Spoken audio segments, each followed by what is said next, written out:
Imagine un instant que les difficultés qui t'empêchent de dormir, les larmes que personne ne voit, les inquiétudes qui pèsent sur ton cœur et les épreuves qui semblent sans fin puissent devenir le point de départ d'un immense changement. Et si, aujourd'hui, quelques paroles sincères adressées à Allah ouvraient une porte que tu croyais fermée à jamais? Ne quitte surtout pas cette vidéo, car jusqu'à la dernière seconde, tu découvriras pourquoi la dua est l'une des plus grandes armes du croyant face aux épreuves. Assalamu alaikum wa rahmatullahi wa barakatuh. Bienvenue, chers frères et chères sœurs, sur Voix d'Allah, votre espace de rappel, de paix et de spiritualité. Que la miséricorde d'Allah remplisse votre cœur, apaise vos inquiétudes et illumine votre chemin. Si vous aimez les rappels qui rapprochent d'Allah, prenez quelques secondes pour vous abonner à la chaîne, activez la cloche de notification afin de ne manquer aucun enseignement, laissez un j'aime, partagez cette vidéo avec vos proches et écrire en commentaire « Allah est le meilleur protecteur ». Ce simple témoignage peut encourager d'autres croyants à garder confiance en leur Seigneur. Mes frères et mes sœurs, chacun traverse des épreuves. Certains souffrent dans leur santé, d'autres dans leur famille, leur travail ou leurs finances. D'autres encore portent une douleur que personne ne connaît, sauf Allah. Derrière un sourire peut se cacher un cœur brisé. Derrière un silence peut se cacher une immense souffrance. Pourtant, le croyant n'est jamais seul. Allah, le Très-Haut, connaît chaque larme avant même qu'elle ne coule. Il entend chaque invocation, même lorsqu'elle est murmurée dans le silence de la nuit. Rien ne lui échappe. Aucun souci n'est trop petit, aucune difficulté n'est trop grande pour sa puissance. C'est pour cette raison que la dua occupe une place si importante en islam. Lorsque toutes les portes semblent fermées, la porte d'Allah reste toujours ouverte. Lorsque les gens ne peuvent plus rien faire pour nous, Allah est capable de transformer notre situation en un instant, s'il le veut. Cependant, il est essentiel de comprendre une vérité. La dua n'est pas une formule magique. C'est un acte d'adoration, une preuve de confiance totale envers Allah. Le croyant invoque son Seigneur avec sincérité, humilité, patience et certitude que son choix est toujours le meilleur. Le prophète Mohammed sallam nous a enseigné que l'invocation est un acte d'adoration. Cela montre combien elle est précieuse auprès d'Allah. Chaque fois que tu lèves les mains vers lui avec un cœur sincère, tu accomplis un acte aimé par ton Seigneur. Dans cette vidéo, nous allons découvrir une invocation authentique, rapportée dans la tradition islamique, que de nombreux musulmans récitent lorsqu'ils traversent des difficultés. Nous verrons également pourquoi cette invocation touche profondément le cœur du croyant, comment la réciter correctement et quelles attitudes adopter pour placer toute sa confiance en Allah. Mais avant d'aller plus loin, pose-toi cette question. Lorsque l'épreuve arrive, vers qui ton cœur se tourne-t-il en premier? Vers les créatures ou vers le Créateur? La réponse à cette question peut transformer toute une vie. Reste avec nous jusqu'à la fin, car les enseignements qui suivent peuvent renforcer ton espoir, raffermir ta foi et t'aider à affronter les épreuves avec une confiance renouvelée en Allah, le très miséricordieux. Avant de réciter une invocation, il est important de comprendre une vérité essentielle. Les épreuves ne signifient pas qu'Allah t'a abandonné. Bien au contraire, le Coran nous enseigne que cette vie est un lieu d'épreuve où chacun sera testé selon sa situation, sa force et la sagesse parfaite d'Allah.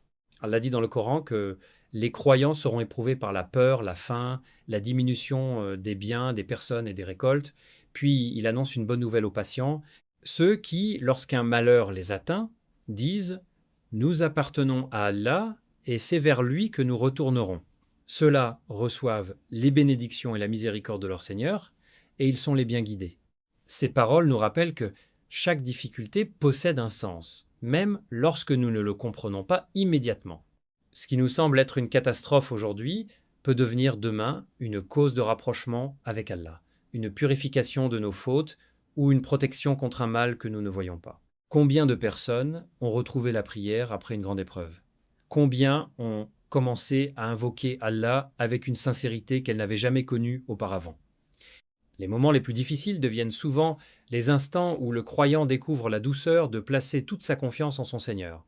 Le prophète Mohammed sallam a également enseigné qu'aucune fatigue, maladie, inquiétude, tristesse, souffrance ou peine n'atteint le croyant sans qu'Allah n'efface, par cela, une partie de ses péchés, même lorsqu'il s'agit d'une simple piqûre d'épine. Ce hadith authentique nous montre que les difficultés ne sont pas toujours une punition. Elles peuvent être une immense miséricorde. Cependant, la patience en islam ne signifie pas rester sans agir. Elle consiste à continuer à obéir à Allah, à éviter les péchés, à garder l'espoir et à multiplier les invocations, même lorsque la réponse semble tarder. Allah nous donne une promesse extraordinaire dans le Coran. Invoquez-moi, je vous répondrai. Cette promesse est une source d'espérance pour chaque croyant. Mais la réponse d'Allah peut prendre différentes formes.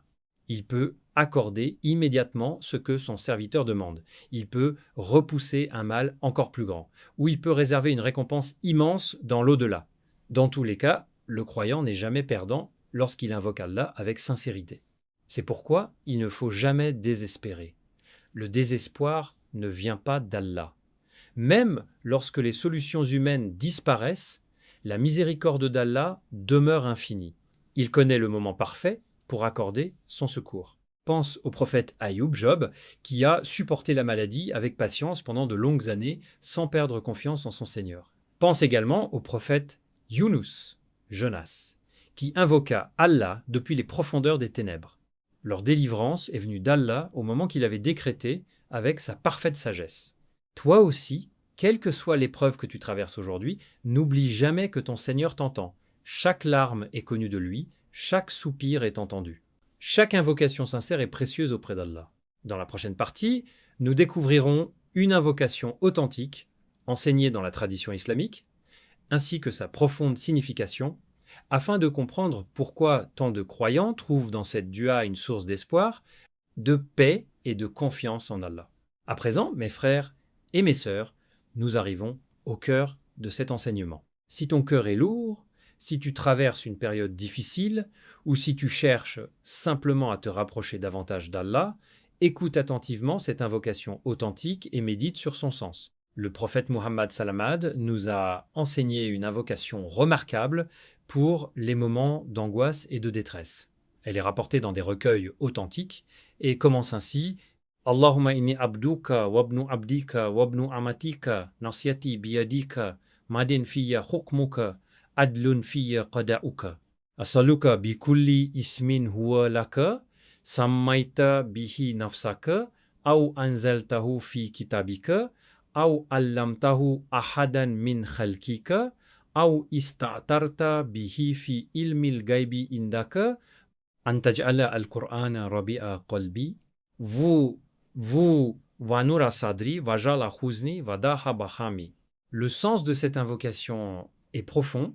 Le croyant y reconnaît d'abord qu'il est le serviteur d'Allah. Il admet que toute sa vie est entre les mains de son Créateur et que le jugement d'Allah est toujours juste, même lorsqu'il ne comprend pas ce qui lui arrive.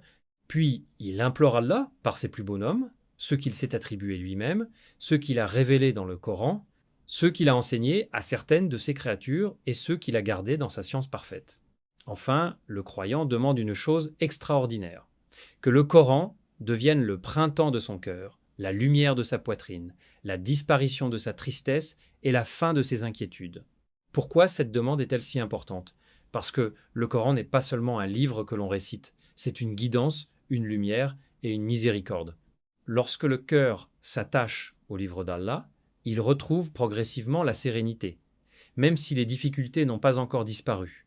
Le prophète Mohammed sallallahu alayhi wa sallam a indiqué que celui qui prononce cette invocation avec sincérité, Allah enlève son souci et sa tristesse et les remplace par de la joie.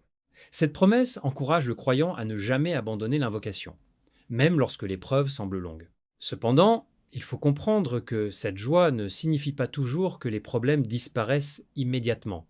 Parfois, Allah change d'abord le cœur avant de changer la situation.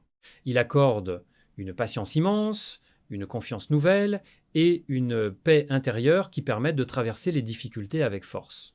C'est là une grande sagesse.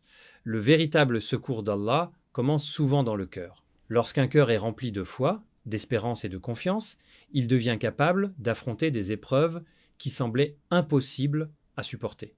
Alors, lorsque tu récites cette dua, ne te contente pas de prononcer des mots. Comprends leur sens. Parle à Allah avec humilité. Reconnais que lui seul détient les clés de la délivrance. et sois certain qu'aucune invocation sincère ne se perd auprès de lui. Dans la prochaine partie, nous verrons comment réciter cette invocation de la meilleure manière, quel comportement favorise son exaucement selon le Coran et les hadiths authentiques, et quelles erreurs le croyant doit éviter lorsqu'il demande l'aide de son Seigneur. Maintenant que nous avons découvert cette magnifique invocation, une question essentielle se pose. Comment la réciter pour qu'elle soit un véritable acte d'adoration et non une simple répétition de paroles? En islam, la dua n'est pas seulement une formule que l'on prononce avec les lèvres. C'est une conversation sincère entre le serviteur et son Seigneur. Allah regarde avant tout le cœur.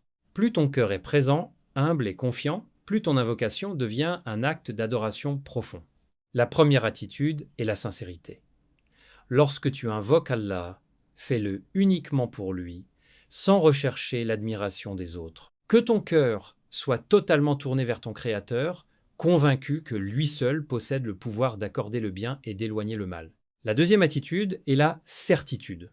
Le prophète Mohammed sallallahu alayhi wa sallam a enseigné « Invoquer Allah avec la certitude d'être exaucé ». Cela signifie que le croyant ne doute pas de la puissance d'Allah. Même si la réponse tarde, il garde confiance.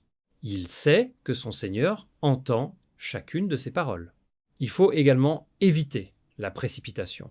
Dans un hadith authentique, le prophète sallam l'homme a expliqué que le serviteur continue d'être exaucé tant qu'il ne dit pas « j'ai invoqué, mais je n'ai pas été exaucé ». Autrement dit, le découragement ne doit jamais prendre la place de l'espérance.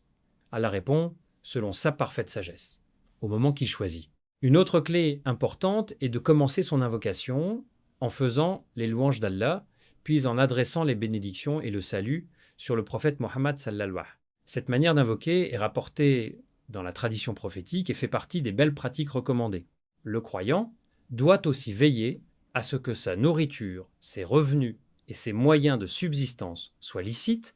Dans un hadith authentique, le prophète Salaman évoque l'homme qui voyage, lève les mains vers le ciel et invoque longuement son Seigneur, mais dont la nourriture, la boisson et les biens proviennent de sources illicites.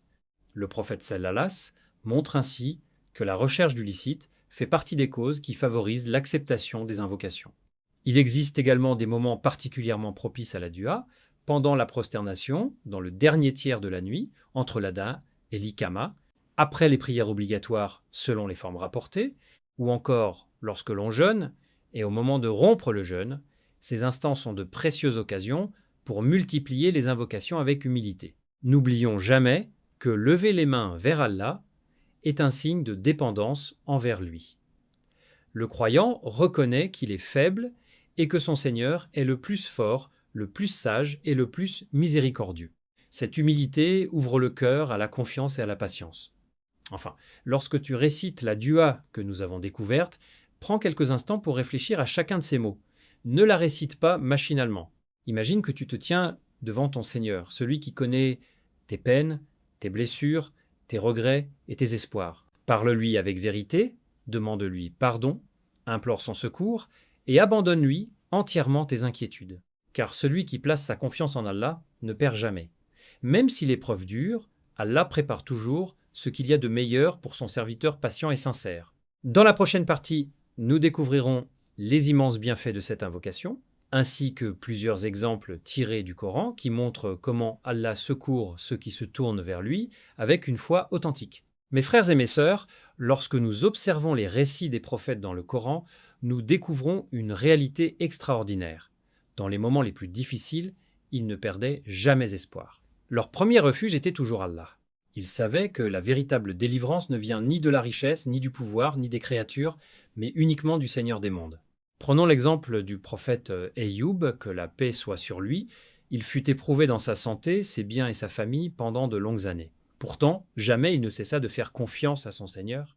Lorsqu'il invoqua Allah, il dit avec une immense humilité « Le mal m'a touché, et tu es le plus miséricordieux des miséricordieux. » Quelle magnifique invocation! Ayoub ne se révolte pas. Il ne se plaint pas contre Allah. Il reconnaît sa faiblesse et s'adresse à celui dont la miséricorde est infinie. Allah répondit à son invocation, fit disparaître son épreuve et lui accorda une récompense encore plus grande. Pensons également au prophète Yunus, Jonas. Lorsqu'il se retrouva dans les ténèbres, dans le ventre du grand poisson, il n'avait plus aucun secours humain. Pourtant, il ne désespéra pas. Il invoqua Allah avec cette parole rapportée dans le Coran. Il n'y a de divinité digne d'adoration que toi. Gloire à toi. J'ai vraiment été du nombre des injustes. Allah accepta son repentir et le délivra de sa détresse. Ce récit nous enseigne qu'aucune situation n'est sans issue lorsque le cœur revient sincèrement vers son Seigneur. Souvenons-nous aussi du prophète Yacoub, Jacob. Après la disparition de son fils Youssouf, Joseph, sa tristesse fut immense. Pourtant, il ne perdit jamais confiance. Il déclara qu'il ne se plaignait de sa peine et de son chagrin qu'à Allah. Voilà une leçon précieuse. Le croyant peut exprimer sa douleur, mais il choisit de la déposer d'abord devant son Seigneur. Ces exemples montrent que les prophètes étaient les meilleurs modèles dans la patience et dans l'invocation. Malgré leurs épreuves, ils continuaient à espérer la miséricorde d'Allah. Leur confiance n'était pas fondée sur les circonstances visibles, mais sur la certitude qu'Allah tient toujours ses promesses. Toi aussi, quelle que soit ton épreuve aujourd'hui, rappelle-toi que ton invocation n'est jamais inutile. Même si tu ne vois pas immédiatement le changement, Allah agit selon une sagesse parfaite. Il peut changer une situation en un instant, renforcer ton cœur, éloigner un mal que tu ignores ou te réserver une récompense immense dans l'au-delà. C'est pourquoi ne cesse jamais de multiplier les invocations. Récite cette dua avec un cœur vivant, lis le Coran chaque jour, accomplis tes prières avec concentration, demande souvent pardon à Allah et place en lui une confiance totale. Ces actes nourrissent la foi et apportent une paix que ce monde ne peut offrir. Dans la prochaine et dernière partie, nous résumerons les principaux enseignements de cette vidéo, nous adresserons une grande invocation pour tous les spectateurs et nous conclurons avec un rappel rempli d'espérance et de confiance en Allah. Mes frères et mes sœurs, nous arrivons à la fin de cet enseignement. Si vous ne deviez retenir qu'un seul message aujourd'hui, que ce soit celui-ci, aucune épreuve n'est trop grande pour Allah. Quelle que soit la difficulté que vous traversez, votre Seigneur la connaît parfaitement. Il entend les invocations prononcées à voix haute comme celles qui restent enfouies au plus profond du cœur. Nous avons appris que les épreuves font partie de la vie du croyant et qu'elles peuvent être une source de purification, d'élévation et de rapprochement avec Allah. Nous avons découvert une invocation authentique, enseignée par le prophète Mohammed Salamat, pour les moments d'angoisse et de tristesse. Nous avons également vu que la sincérité, la patience, la confiance en Allah et la persévérance dans la dua sont parmi les plus grandes causes de l'exaucement. N'oubliez jamais que la réponse d'Allah est toujours parfaite. Parfois, il accorde immédiatement ce que nous demandons, parfois il repousse un mal que nous ne voyons pas. Parfois encore, il réserve une récompense plus grande dans l'au-delà. Dans tous les cas, le croyant qui invoque son Seigneur avec sincérité n'est jamais perdant. À partir d'aujourd'hui, prenez l'habitude de consacrer chaque jour quelques instants à l'invocation. Après vos prières, dans le dernier tiers de la nuit si vous le pouvez, ou à tout moment où votre cœur ressent le besoin de parler à son Créateur. N'attendez pas que les difficultés deviennent insupportables pour lever les mains vers Allah. Faites de la doua une habitude quotidienne, dans les moments de joie comme dans les moments d'épreuve. Invoquons maintenant Allah ensemble. Ô Allah, Seigneur des cieux et de la terre, toi qui es le très miséricordieux et le très compatissant, apaise les cœurs de tous ceux qui regardent cette vidéo. Accorde la guérison aux malades, la subsistance à ceux qui traversent les difficultés financières, la paix aux familles éprouvées et la patience à ceux qui souffrent en silence. Pardonne nos péchés, accepte notre repentir, raffermis notre foi et fais du Coran la lumière de nos cœurs. Éloigne de nous les inquiétudes, les angoisses et les tentations. Accorde-nous une fin heureuse, protège-nous du châtiment de la tombe et du feu, et fais-nous entrer dans ton paradis par ta miséricorde. Amin. Si cette vidéo vous a apporté du réconfort, ou vous a rapproché d'Allah, prenez quelques secondes pour soutenir la chaîne Voix d'Allah. Abonnez-vous, activez la cloche de notification afin de ne manquer aucun rappel, laissez un j'aime, partagez cet enseignement avec votre famille, vos amis et toutes les personnes qui pourraient avoir besoin d'entendre ce message aujourd'hui. Écrivez également en commentaire « Ô Allah, facilite toutes nos épreuves. Amin. » Votre message sera peut être une source d'encouragement pour un frère ou une sœur qui traverse une période difficile. Merci du fond du cœur d'avoir suivi cet enseignement jusqu'à la dernière seconde. Qu'Allah récompense votre écoute, augmente votre foi, vous accorde une vie remplie de bénédictions et fasse de chacun de vous pas un moyen de vous rapprocher de lui. Qu'Allah accepte nos bonnes œuvres, nous pardonne nos péchés, nous guide vers le droit chemin, nous accorde une foi sincère, fasse de nous des serviteurs reconnaissants et nous réunisse tous au paradis auprès des prophètes, des véridiques, des martyrs et des pieux. Amin. Assalamu alaikum wa rahmatullahi wa barakatuh.